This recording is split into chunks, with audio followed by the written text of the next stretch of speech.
And my whole body would go, what the fuck? Yeah. And that was Paxil. And then I asked my doctor, she goes, oh no, you have to break it in half for like a month. Oh yeah, you do. You have to wean off. Otherwise, like, it's just who prescribes this to somebody? Yeah. Like, isn't it better just to be bummed out half the time? Do you know what I mean? Yeah. Like, your blood is poison. Like, I'm on things now that keep me from actually murdering people. Like, I take Klonopin every day. Oh, really? Every day? I take one in the morning. I take one in the morning. I take one at night every day. Wow. And if I don't, I will freak out and go batshit crazy and pull people out of the cars in traffic and kill them and go to jail. Literally in traffic now. I'm psychotic, and I'm never that person. Or if I'm in an elevator and I'm just something like the number 4 will make me insane. I'll just go like, wow, because it's panic. It's the worst thing in the world. There's no rhyme or reason to it. Yeah. So Zoloft, getting off of it was so hard. Why? I was getting off of it at the time. I thought I might want to get pregnant, so I wanted to just start weaning off. And also, I had been on it for so long that I didn't know. I was kind of curious, just like, what would I be like off of it?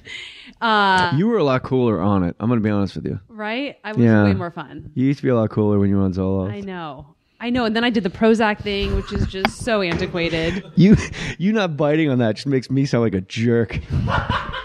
People are going to go, what an asshole. Yeah, nice new brand.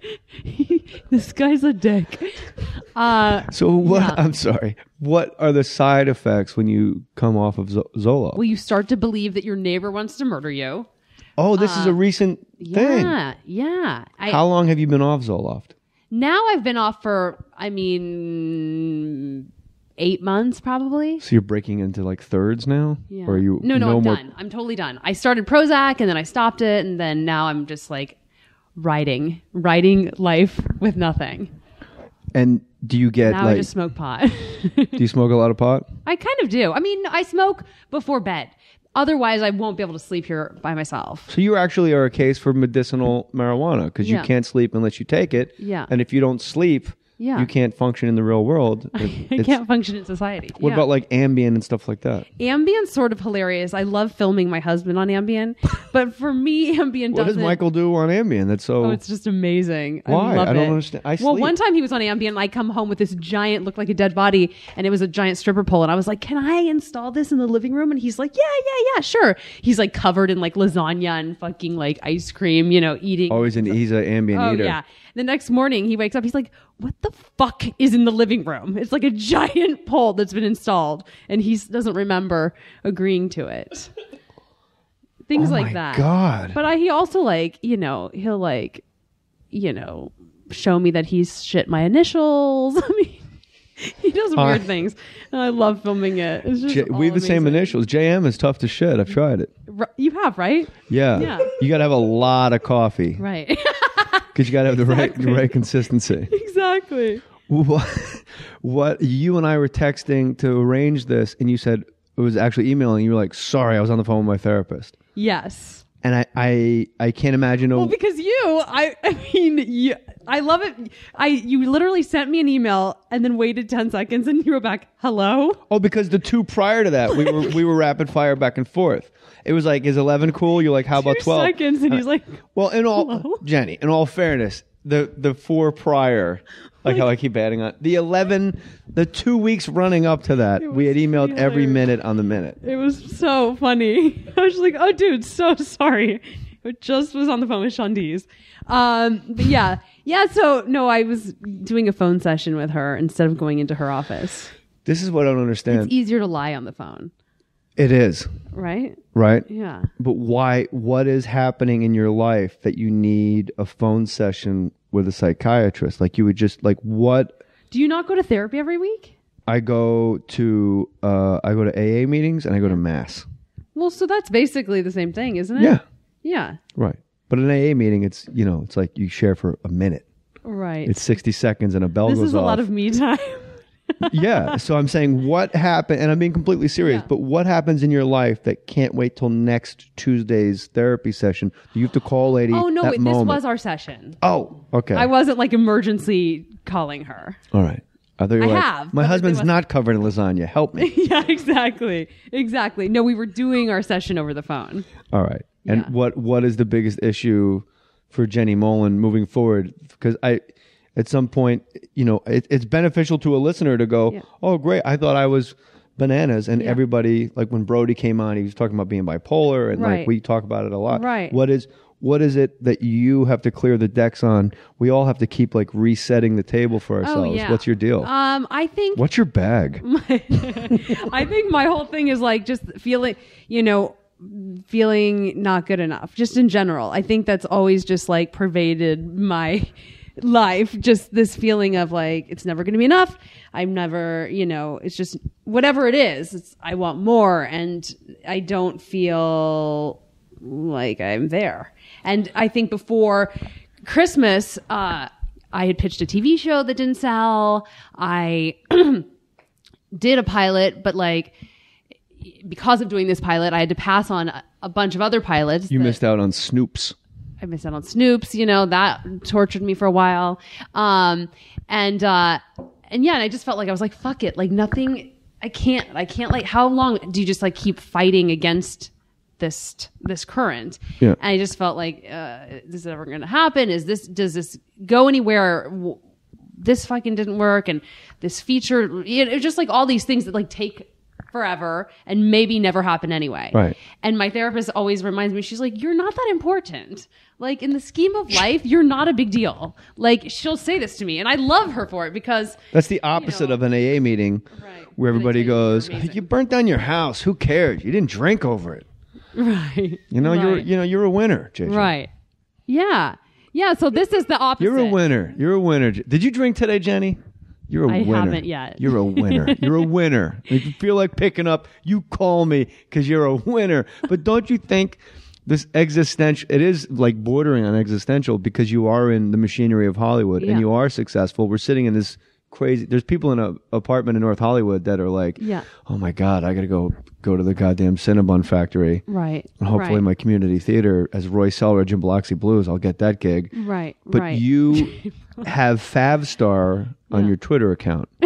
You have an actual machine that tabulates how valuable and how much you are succeeding. It reports back. What do you mean you guess? Yeah. It reports back to you. Well, you so much so that it categorizes which type of tweet is working. You've actually are succeeding. It's proven that you're succeeding. I guess, and what's all in here? Well, yeah. And Tell me what's in here. I'm not going to read them, but what is this is a giant bound script. What's in here? Tweets. And what about them? Why are they in here? Have them for the book. I'm looking at what kind of works and what doesn't. I'm sorry, the what? Well, but this happened I feel like I hit rock bottom. Back in December, I was just like, I just like want a vacation. I'm done with this. I'm done with the grind. I'm done with like being just like degraded and fucking, pounding the pavement as an actress where as a woman, especially you're playing someone's girlfriend or you're playing just like I'm delivering information and that's it. And it's not fun, especially when you're competitive and you're comparing yourself to Michael Mollen and, the whole thing. But Michael Mollen doesn't have a book deal. You have a book deal. Right. So then that just happened. But I didn't. When did that happen? That happened in December and I wasn't allowed to say anything until But then January. you're still doing therapy appointments about your self-loathing and questioning your self-worth in this business. Yes. At some point, your therapist should say, well, not just you are kind of a big deal. Well, yeah, but you're succeeding in life too. You're not doing good in the fingernail department. You're chewing your goddamn fingers off. How do you know? I always do that. Because when you say anorexia and bulimia and you don't do it anymore, I was like, well, where did she put it? And you put it onto your nails. Oh my God, you're good. Your hands are in her pocket. Like anyway. Not like they're not. Yeah. But you have this book. Yes. You have like 100,000 followers on Twitter, and we're here talk. Yes. Look, I mean, you are giving me a pep talk. I feel better. Shit is working out. It is working out, but when you're in it, it's hard to tell. Don't you think?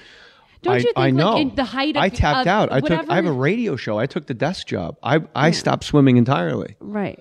I get it. I do sports radio 9 to like that's my right.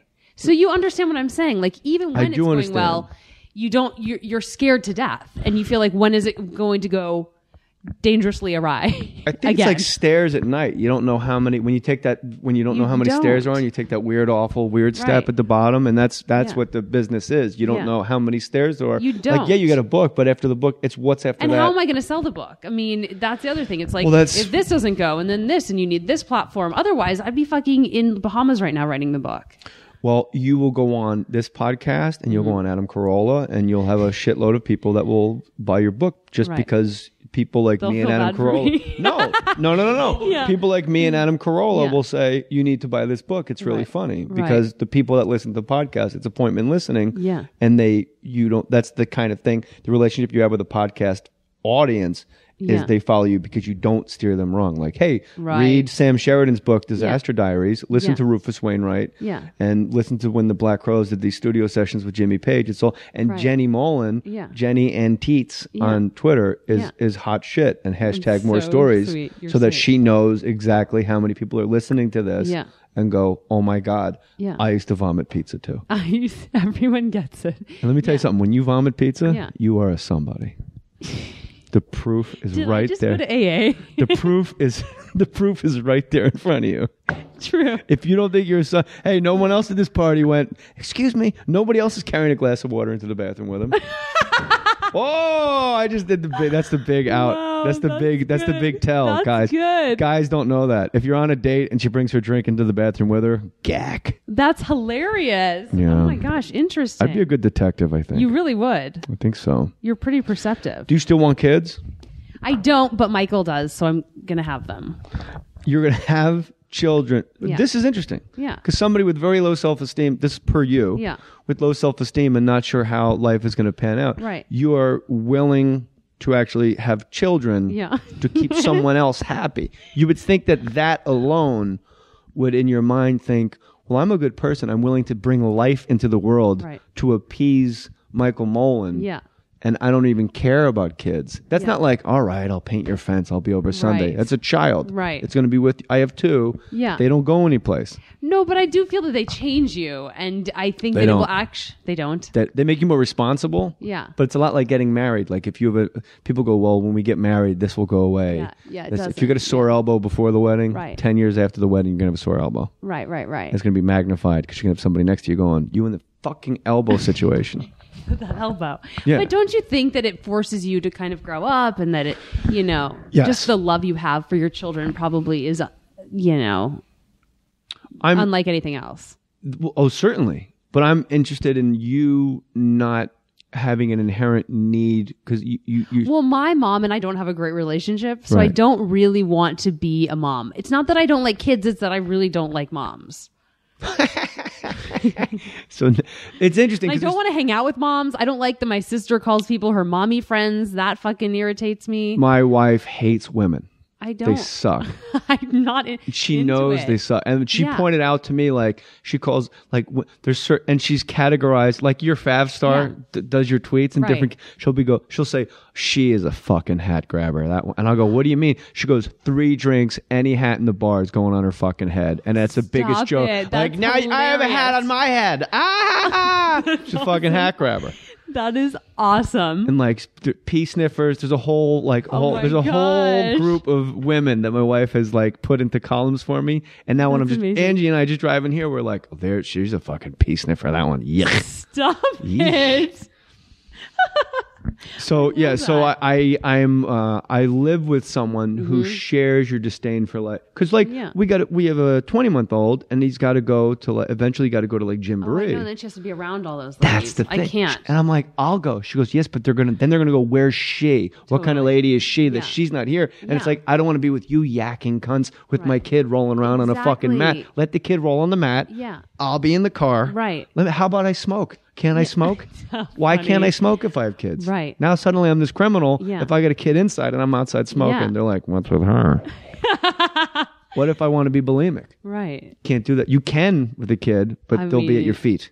You'll be throwing up on them. Not if you're good at it. So really, this whole podcast is for people to really practice. Practice your bulimia. Yeah. Put little targets in the toilet. It's like potty training with your mouth. With your mouth. But some people that have bad relationships with their moms, they want to have a child to shove it in the mom's face. Like to show, repair that. Look how good I can be and show you every day how shitty you were. Right, but don't you think it just brings up all of that baggage? I think we as beings have the ability to have baggage come up. Again, we're back to purging Yeah. and binging. Yeah. It either comes up or Yeah. you just push